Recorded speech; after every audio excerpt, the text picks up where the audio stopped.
Paz do Senhor, Juventude de Cristo, vem pra cá porque está começando mais um Conectados na Lição.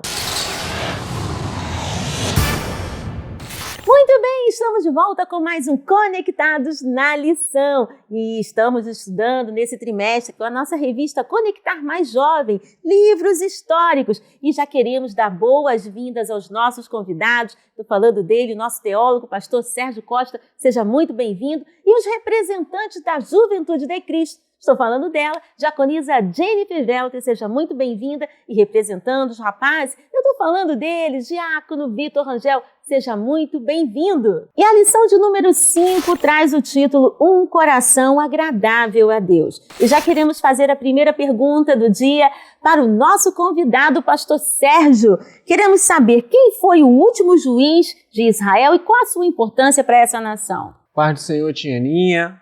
Paz do Senhor, Jennifer, Vitor, e a paz do Senhor, Juventude de Cristo. Vamos lá então para a nossa pergunta. Quem foi o último juiz de Israel e qual foi a sua importância para o povo? Vamos lá.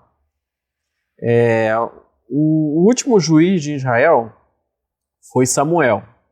É interessante que Samuel ali ele tem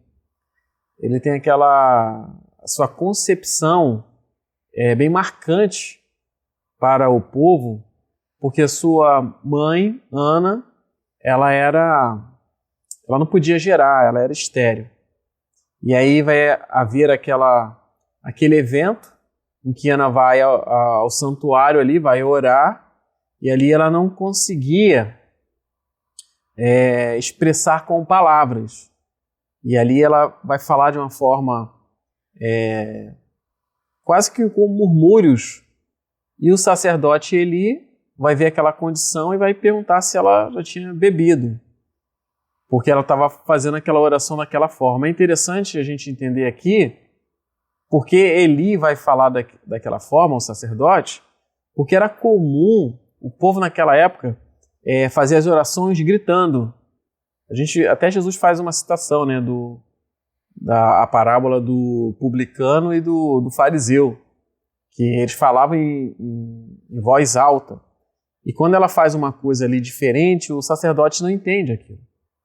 Mas Deus vai ouvir o clamor dela, e a gente vai ver que depois de desmamar Samuel, ela vai entregar Samuel para viver uma vida ali no templo como auxiliar do sacerdote. Samuel vai, como sacerdote, ele vai substituir Eli, até porque Eli foi um sacerdote que fazia vista grossa pelo aquilo que os filhos dele faziam. Então os filhos dele eram pessoas, era chamado de filhos de Belial, ou seja, pessoas que faziam coisas erradas. E Deus vai acabar ali com o sacerdócio de Eli e vai colocar o Samuel como sacerdote, e ele também vai ser o último juiz. Por que ele é o último juiz? Porque Samuel ele está na interseção ali do período dos juízes para a monarquia. Até porque Samuel ele tem um papel crucial, porque ele ungiu o primeiro rei de Israel e o segundo também. Porque ele vai ungir Saul como rei e também vai ungir quem? Davi, que foi um homem segundo o coração de Deus. Então a gente vê que ele foi muito importante para o povo, e ele também foi um bom líder espiritual.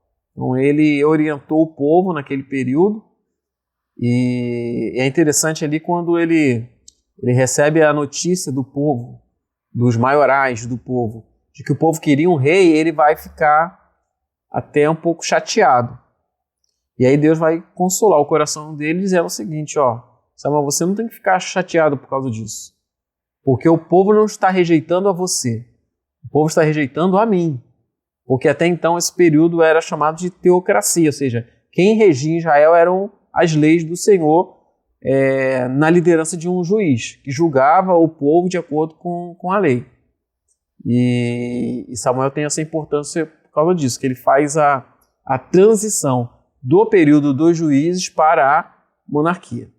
Que interessante. Agora, pastor, essa pergunta não quer calar. Por que se estabeleceu a monarquia em Israel, visto que era Deus quem governava o seu povo? Obrigado, Tianinha, pela pergunta. Vamos lá para a pergunta, né? Por que se estabeleceu a monarquia em Israel, visto que Deus era quem governava o povo? Existe uma tensão aqui nos livros de Juízes e no livro da monarquia, que parece que, assim de uma forma superficial, parece que é meio desconexo. Como assim? Quando você chega no fim do livro de Juízes, parece que cada um tocava, né, a vida como... Cada tribo tocava a vida como achava que deveria tocar.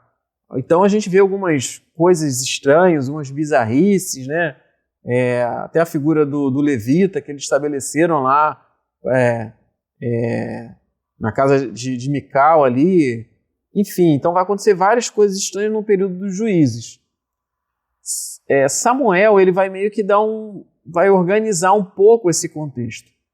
Mas o povo ele vai perceber o seguinte, que as outras nações elas eram governadas por reis.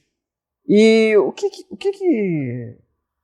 que acarretava para um povo, um reino, ser governado por um rei? Acarretava basicamente que um rei estabelecia um exército profissional.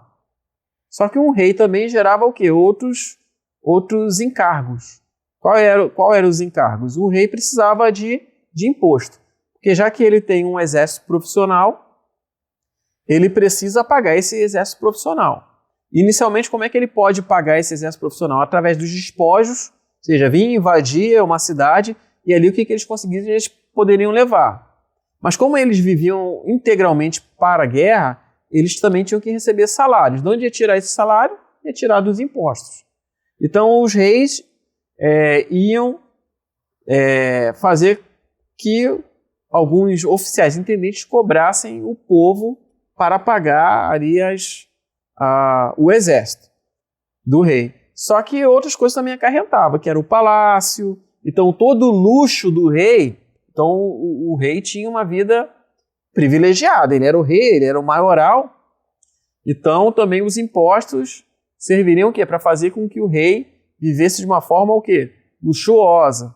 Outra coisa também, o rei tinha poderes, né? Até a mulher que ele quisesse, né? Tanto que não fosse o quê? Casada. Enfim, então dava vários direitos acima do povo. Só que o que acontece? Quando Israel pede ali para Samuel um rei, eles queriam, na verdade, se comparar às outras nações. Esse é o grande problema. E o tempo não era esse. O tempo de se levantar um rei não era esse. Não era aquele momento. Por isso que quando Deus escolhe Saul, lembrando que quem escolhe Saul é Deus. Deus enviou Samuel a ungir Saul. Mas Deus escolheu Saul de acordo com as pretensões do povo. Um rei alto, né? Tratava com jumentos, ou seja, tinha uma pegada mais pesada. Quando Saul é rejeitado por Deus, aí aparece a figura de quem? De Davi. E aí ele vai dizer, agora sim, levantarei um rei segundo o meu coração. Mas, inicialmente, o que a gente deve entender é o seguinte, Deus pretendia uma monarquia para Israel, mas não naquele momento. Como assim que pretendia uma monarquia? Porque o plano de Deus sempre foi a revelação do Rei dos Reis, Senhor dos Senhores em Jesus, né, Jesus Cristo. Mas aquele momento não era o time, não era o tempo ainda para que a monarquia tivesse sido estabelecida. Por isso que ela gerou vários problemas. Ela foi muito mais problemática do que ela trouxe muito mais prejuízos do que benefícios para o povo de Israel.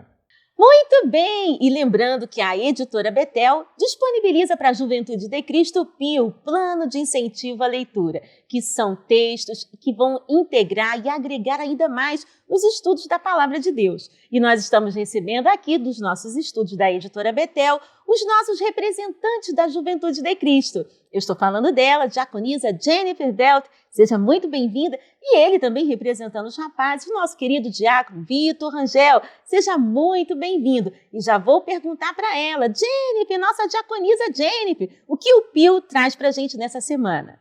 A paz do Senhor, Tianinha, a paz do Senhor, Pastor Sérgio, a paz do Senhor, Vitor, a paz do Senhor, Juventude de Cristo. O Pio dessa semana tem por tema a liberdade perigosa. O Pio vem dizendo que nós vivemos num mundo de mudanças, de mudanças de identidade na tecnologia, o que é novo hoje, o que é moderno hoje, amanhã já não é mais. Nós vemos que Bauman, ele também fala sobre a modernidade líquida, que nada se sustenta, os relacionamentos, as bases, então os valores, eles estão em constante mudança, divergindo da palavra do Senhor. Nós estamos vivendo nesse século de mudança e de uma liberdade exacerbada.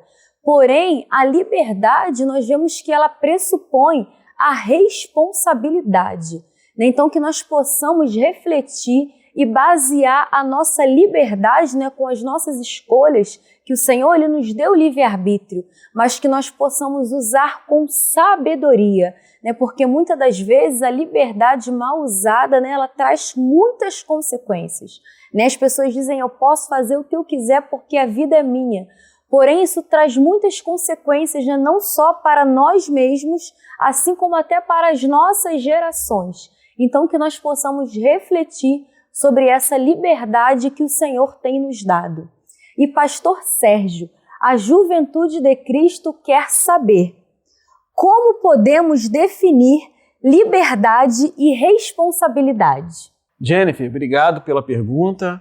Então vamos lá, essa pergunta do Pio que trabalha dois conceitos interessantes, que é a liberdade e a responsabilidade.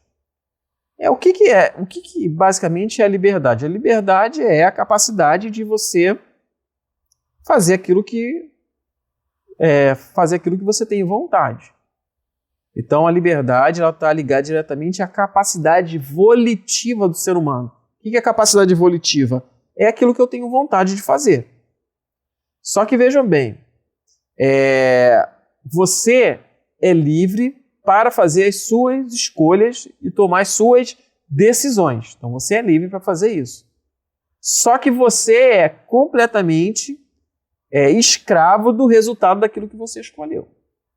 Então a liberdade ela sempre está vinculada aos seus resultados, ou seja, ela deve estar sempre ligada às responsabilidades. Uma decisão, ela sempre deve passar pelo crivo das consequências. Porque tudo que a gente faz tem consequência. Tudo que a gente faz, todas as nossas escolhas têm uma consequência. Até o não fazer tem uma consequência. Porque quando você escolhe uma coisa, você rejeita a outra. É sempre assim, a vida é sempre cheia de escolhas. Se você escolheu uma coisa, você rejeitou a outra. E o ato de você não decidir é você rejeitar alguma coisa, você rejeitou a tua capacidade de decidir. Então a gente tem que ser muito sóbrio, a gente tem que ser muito prudente quando a gente toma algumas decisões. E ainda mais decisões que estão ligadas diretamente a consequências para toda a vida. Tipo um exemplo básico isso. Casamento, escolher uma pessoa para casar. Não pode ser apenas uma escolha, ele é bonitinho, ela é bonitinha. Não pode ser apenas traços materiais, traços passageiros. Porque você está fazendo uma escolha para toda uma vida. Então, tudo que for altamente importante das escolhas das nossas vidas tem que passar pela orientação divina. Porque certamente, tenha certeza de uma coisa, é tão certo quanto a morte. É que tudo aquilo que a gente escolhe, tudo aquilo que o homem plantar, ele colherá. E nisso aí ninguém está livre da lei da semeadura. Uau, conectou? Lembrando a Juventude de Cristo que a editora Betel disponibiliza para ampliação ainda dos seus conhecimentos nos estudos da Palavra de Deus, o nosso livro subsídio do trimestre, os livros históricos de sua mensagem para os dias atuais. E você poderá adquirir o seu exemplar em um desses telefones que está passando aqui na sua tela. Bem, vamos ficando por aqui, mas semana que vem temos um encontro marcado para mais um Conectados na Lição. Deus abençoe!